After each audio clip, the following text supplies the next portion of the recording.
नमस्कार, लोक दृष्टि न्यूज असम में आपका स्वागत है। गुरु पूर्णिमा के पावन अवसर पर शिलचर के तारापुर स्थित चांदमारी में भारत सेवाश्रम संघ की शिलचर शाखा में श्रद्धा, भक्ति और आध्यात्मिक वातावरण के बीच गुरु पूर्णिमा उत्सव बड़े हर्षोल्लास के साथ मनाया गया। सुबह से ही बड़ी संख्या में श्रद्धालु मंदिर परिसर में पहुंचे और धार्मिक अनुष्ठानों में भाग लिया। शिलचर के तारापुर स्थित चांदमारी में भारत सेवाश्रम संघ की शिलचर शाखा में आयोजित गुरु पूर्णिमा उत्सव में सुबह से ही श्रद्धालुओं की भारी भीड़ उमड़ी। इस अवसर पर संघ की शिलचर शाखा के अध्यक्ष स्वामी गुणसिद्धू महाराज की उपस्थिति में वैदिक पूजा, गुरु वंदना, कीर्तन एवं धार्मिक प्रवचन का आयोजन किया गया। कार्यक्रम में रूपम नंदी पुरकायस्थ सहित अनेक गणमान्य लोग भी उपस्थित रहे। पूरे मंदिर परिसर को भक्ति और आध्यात्मिक वातावरण से सजाया गया था। श्रद्धालुओं ने विधिवत पूजा अर्चना कर गुरु के प्रति अपनी श्रद्धा अर्पित की तथा प्रसाद ग्रहण किया। आयोजकों ने बताया कि गुरु पूर्णिमा केवल एक धार्मिक पर्व ही नहीं, बल्कि गुरु परंपरा, भारतीय संस्कृति और आध्यात्मिक मूल्यों के प्रति सम्मान व्यक्त करने का भी महत्वपूर्ण अवसर है।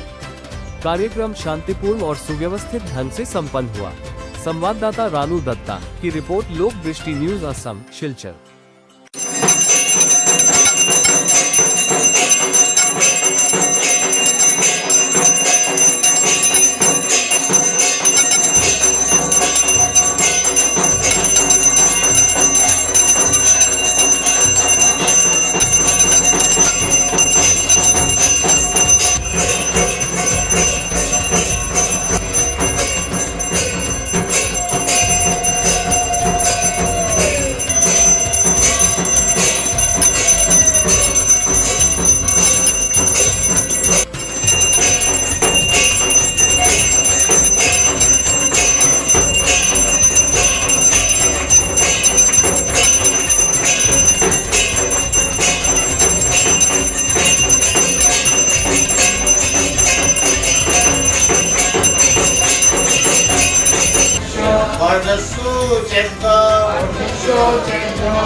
ब्रह्म वच्चसीन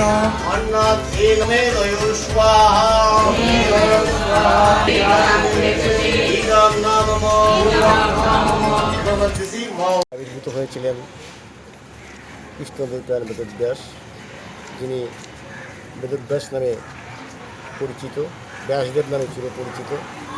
এই আষাঢ় মাসে পূর্ণিমা তিথিতে তার আবির্ভাব হয়েছিল এবং এই তিথি গুরু পূর্ণিমা তিথি নামে অভিহিত। যদিও এই তিথিটি আমাদের ভারত সেবাশ্রম সংঘের প্রতিষ্ঠাতা যুগাবতার শ্রী প্রণবজি মহারাজ আবির্ভাব তিথি নয়, তথাপি এই তিথিকে গুরু পূর্ণিমা তিথি হিসেবে পালিত হয়ে আসছে আমাদের আশ্রমেও বিভিন্ন প্রতিষ্ঠানের মতোই সামঞ্জস্য রেখে। তো বেদব্যাসকে গুরু বলা হয়, পরম গুরু বলা হয়, কারণ বেদব্যাসের আবির্ভাবের পূর্ব পর্যন্ত সমস্ত বৈদিক শাস্ত্রগুলি, মন্ত্রগুলি এলোমেলোভাবে বিক্ষিপ্ত অবস্থায় ছিল।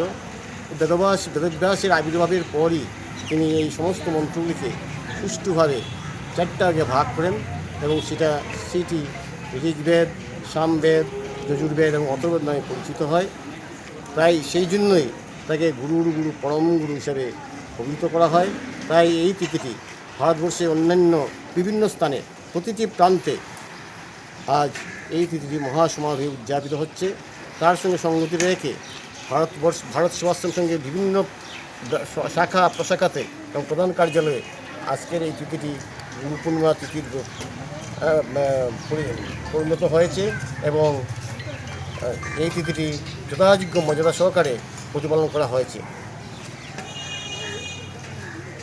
আর ভারত সেবাশ্রমের প্রতিষ্ঠাতা যুগাবতার শ্রী প্রণবানন্দজি মহারাজ তার সঙ্গে এই গুরু পূজা সর্বপ্রথম এই গুরু পূজার প্রবর্তন করেন। জীবদ্দশায় মাত্র 30 বৎসর বয়সে তিনি সর্বপ্রথম ফুল বেলপাতা সহযোগে পূজার অর্ঘ্য গ্রহণ করেছিলেন এবং সেই সময়ে থেকেই সঙ্গে এই গুরু পূজা পদ্ধতি প্রচলিত হয়ে আসছে।